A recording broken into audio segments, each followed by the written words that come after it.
Hi guys, welcome back to my channel. As you can see, I'm in the bed. It's around 10 o'clock at night. So tonight I was been saying I would need to do this. I was going to do this video. I'm going to do this video and I've been postponing it. But tonight I just couldn't go to sleep without doing it. For you guys who don't know, January is Cervical Cancer Awareness Month. And this month is very special to me because I am a cancer survivor and I've had cancer 3 times, and the cancer that I had is cervical cancer. So this month is very special to me, and it's like very important that all women take care of themselves, go get checkup regularly. Don't put it on the back burner because the smallest of things can turn up into one of the biggest things in your life. And me having cervical cancer changed my entire life. I mean, I have permanent damage that can't be replaced. And it is just, oh gosh, I can't even go into detail and tell you how many times over I changed during the process of having cancer. My mind state changed, my physical body changed, my spirit changed, my heart changed. It was just a lot of things changed within me. Um, I'll tell you about the first time I had cancer. I was 29 and I had cervical cancer. And it took like 6 months to figure out what was wrong with me. I was doing really bad bleeding, not just like a little blood. I'm talking about like somebody turned on a faucet. And I had went to all doctors all over the towns and stuff that I, lived in the state capital, which I was living in at the time. And I ended up in a little town called Canton at their health department at a doctor that my mom has been seeing for years, an older black lady. She took one look at me and told me I had cancer. And that day, my life was forever changed. Being told that you have cancer and you have an 11-month-old baby, that's heart wrenching. I had a 10-year-old, a 5-year-old, and an 11-month-old at this time. And it's just like I can't even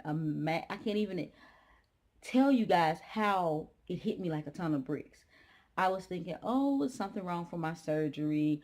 Oh, I just got to be on some more birth control to regulate my body. I gave myself so many excuses, and I was like, cancer was not one of the things that I had even put on my list. Because here I am, I figure, oh, I'm a child of God. I do right. No, this can't happen to me. Oh, honey, it can happen to you. So, it's just so much like mentally, and cancer is first a mental thing. You have to have your mind right, and I didn't know this at first. I was weighing like 180, and I went down from 180 to like 135. I took radiation 5 days a week, chemo 3 days a week, and it was days I would get up and have radiation at 6 in the morning, get hooked up to chemo for 9 hours. I didn't get home till it was night. Sleep for a few hours and right back up again the next day for uh radiation. And I don't mean home. I was staying with my cousin at the time because in the midst of me being sick and trying to figure out what's wrong with me, my house burned. And that's like a whole nother chapter in my life. Is that but now when I was going through, I didn't understand. But now I understand why God burned my house, because he was setting things up for what I needed. That just freed up the house. We had insurance, the house was paid for, everything was taken care of. We even sold the lot and what was left of the house.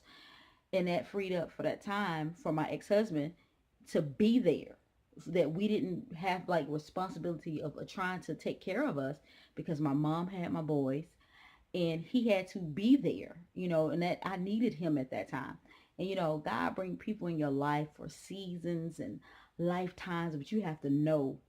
And he was with me for that season. I needed him to be, you know, so that really helped us out a lot, not being having bills. But at that time, I didn't realize what God was doing. And I can't say I did. I went to this point of hating God, which, most people are, how do you hate God? Real. The preacher's daughter, someone that has been in church every Sunday, My grandma was like, I don't care what you do on Saturday night, you're gonna be in church. My mama didn't play that. We was in church. I grew up in the church all the time, singing with somebody, doing something, ushering children. I've been in church, and then to get into the point where I was sick and be like, mm-mm, God, I'm done. I don't want to pray about this. And I didn't. And it's sad to say, for like the first, people would pray for me, but I never prayed with them. And I never prayed for me. I had been sick maybe about probably 3, 4 months. And my everything was just going downhill so fast. I had started having bad reactions to the chemo. Radiation has begun to burn me, and they was like, your skin is burning. Everything was hitting me. Was losing 10, 15 pounds a week. It was just, if you could think of it happening, it had started happening to me at that point. And I just didn't have the mindset or the sense to even think, girl, you need to be praying. I was still angry. And one day, my home church pastor called and he was like, um, are you all right? You've been on my mind all day. And I was like, yeah, I'm okay. I always was okay. I'm not a complainer. I can be sick and I won't tell you how bad it was. I was in pain. And I was like, I'm okay. And he asked me, are you praying? And I paused because not only is he my pastor, my bishop, we grew up together. He's only a few years older than me, and we're friends. I can be honest with him. He gets to see me honest. And I was like, nope. And he asked me why, and I didn't know what to say, but I just uttered like, I'm mad about it. And he was like, things we go through are not for us. It could be for other people. So at that moment, when I hung up the phone from him, I was like, you know what? I'm praying now. I'm praying now. And I said, Lord, why me? That was my prayer, Lord, why me? And if you pray to the Lord and just listen and be sincere, he answers. Because the answer I got back was, why not you? And that from that moment on, my life changed, my outlook on my cancer changed, everything changed. From me saying, from him answering me, why not me? What had I done so good other than what I should have been doing and probably not did that enough? What did I do to deserve his grace? What did I do to deserve his mercy? What did I do? And that moment made me realize I really didn't do nothing. I hadn't done a thing to earn his grace. I hadn't done anything to earn his mercy. I had just only merely done what I was supposed to do. And I asked for forgiveness. And I accepted the fact that I had cancer. I accepted the fact that the doctors told me you got a 20 to 25% chance of being cured. I accepted that and said, Lord, I know you don't make mistakes. So is this what you have for me? This is what you have for me. And at that moment, things start turning around. I stopped losing weight. I began to tolerate chemo better. Radiation stopped burning me as bad. Things began to look up for me from that moment forward. The moment when I finally went to God and I asked him, I asked everyone else around him, why, and why, and why, and because, and this, but I never went to God. So once I finally swallowed my own pride and talked to God about it, he fixed it. And I truly believe if I hadn't swallowed my pride and hadn't went to God and talked to him about what was going on with me in my life, I wouldn't be here today. And it just touches me when I look at my boys and I see my baby now is 8 years old. Like, my God, the God I serve, the God has been good to me when I didn't even deserve to be good to. My God, he did that. He allows me to see my son grow. He allowed me to see my oldest son walk across that stage and graduate. He allowed me to see my middle school son that's 13 play football. He's allowing these things because I could not be here right now. I didn't deserve to. I don't deserve. I didn't deserve then and I don't deserve now to be here. But it's only because of his grace and his mercy. Oh my God, just because of his grace and his mercy that I'm still here. And I thank him for it.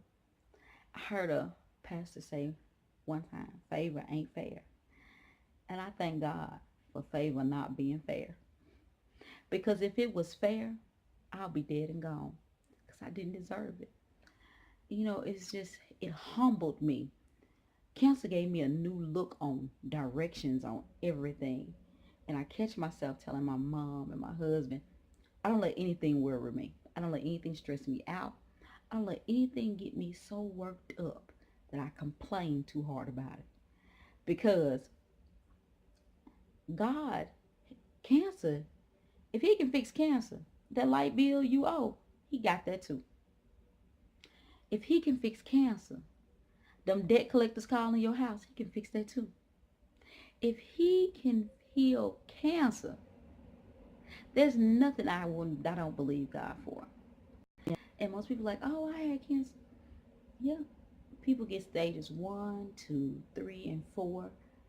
And then for within a 6 month span, my cancer just skyrocketed. Because I had just had and I was taking all these vitamins. And my doctor said all I doing was feeding it. So as I'm feeding my body these healthy vitamins, I'm feeding little old cancer too. But I wouldn't trade my journey. I wouldn't trade my testimony. I wouldn't change my walk. I wouldn't change anything God has sent me through. I mean, and he has taken me down some roads, oh God, that I just don't even, just a mere thought makes me want to cry. I mean, he has taken me down some roads. I buried a son. My son was 4 months old. I buried my son from congested heart failure. I buried him. And I never thought one day that I could bury a child, but God did it. He gave me the strength to do it. And he put people that stood beside me that when I couldn't hold myself up were able to hold me up. He did it. He did that. My house that I worked so hard for, that I was proud of, that I bought, we were buying this house and we worked so hard to get this.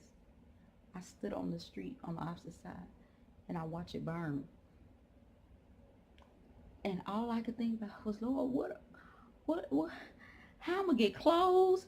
Lord, what I'm gonna do? But you know, I made one phone call to my cousin. She left work. She came. I didn't know what to say, what to do. All I could do was cry. She said, what size the boys wear? I know what size you wear. What size the boys wear? I told her. She left. She went to Walmart. She came back with underwear, socks, outfits for the next day out of her own pocket and never asked me one word. So I'm telling you, when you're going through, God always sends somebody to lift you up. She was there because it was a couple of days before my mind started working right. Those first few days, I was just like, my God. And in the midst of me staying in a hotel room paid for by my insurance, I go to the doctor and they say, ma'am, you got cancer. Tell you got 25% chance of being cured and beating this. So you can't tell me when things come up against you, God won't see you through. When you're in the midst of that storm, it might not look like you can get through that storm, but all you got to do is just hold on to God's word. He's never going to put more on you than you can bear. Sometimes I feel like, Lord, did you forget me? Hello, Jesus, did you forget me? I can't take no more. I can't take no more. But all the things he sent me through made me stronger. And I have used every one of my trials to be a blessing to someone else. Every one of them I have used to be a blessing to someone else. I had a friend that lost their child. I was able to be there. I was able to talk to her. I was able to relate to how she was feeling. All because God had already sent me down that path. I know people that who have had cancer. I talk to people at church all the time that's dealing with different illnesses, and I can tell them it doesn't matter what the doctors say. Jesus has the final word. And it's everything that I've been through. He has used me to be a blessing to someone else. And I thank him for it. I wouldn't trade it, even though I feel like God, it was hard, it was long, and it was enduring. It was just what I needed. It was just what I needed when I needed it. And Lord, I thank you. Lord, I thank you so much. Lord, I thank you, Jesus. I thank him so much for that. I thank him for my testimonies. I thank him for my trials. I thank him for my tribulations. I thank him. And not only did I have cancer one time, it showed back up 2 times. It has shown up 3 times. I have to take medicine and get on a couple of chemo meds a few times, but God still brings me through. And I think he just gives me a reminder that when I feel like giving up, and I feel like saying, Lord, I don't want to walk that walk. I don't want to walk. I don't want to talk that talk. He said, I healed you from this one time. He keeps healing me. He keeps blessing me. He keeps delivering me. He keeps moving me. And I thank him for it. I honestly thank him for it. I thank him for it. I went through deep depression after I got over my cancer. Things happened. Me and my ex-husband split up, and I went into this self-destruct stage. And I can own that. I went into self-destruct. I'm talking about I went into a moment where I was ready to destroy me because I felt like someone else had hurt me. So I was going to destroy me because I didn't want to hurt no more. When I tell you I went in self-destruct, I had never drank so much in my entire life. I did then. I hadn't drank in years, but I did then. Never smoked in my entire life, but I did then. I hadn't been to clubs since my early 20s, but I did then. And in the midst of all that mess, God still reached right down and snatched me right up out of it. Right up out of it. One day he just said, nope, you done throwing your pity party. Whenever you over your pity party, I'll be over here waiting on you. And I didn't realize I was throwing myself a pity party. I was like, And I had to realize people go through things every day. And just because you go through things, you don't have to succumb to those things. And I was buckling, and I had lost sight of, he had you back when you was dying, honey. You was sick. He healed you. What you tripping for now? You have to give yourself those mental checks. Like, oh, well, come back, honey. Come on back around. Get yourself together. You know it's all right to cry a little bit. It's all right to throw a little fit here and there, but you can't stay there long. You can't just live in the fit. You can't. It's okay to have a fit, but you just can't live in the fit. You can't wallow in the fit.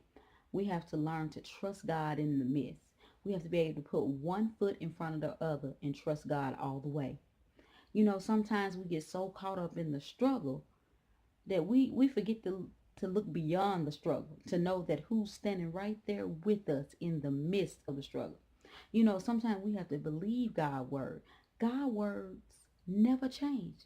The Bible doesn't change. People change. God doesn't change. So we have to learn to trust God in all that we do and know that he will see us through. And he'll send that angel. He'll send that support. He'll send that person to hold you up when you're feeling weak. He'll give you just what you need when you need it.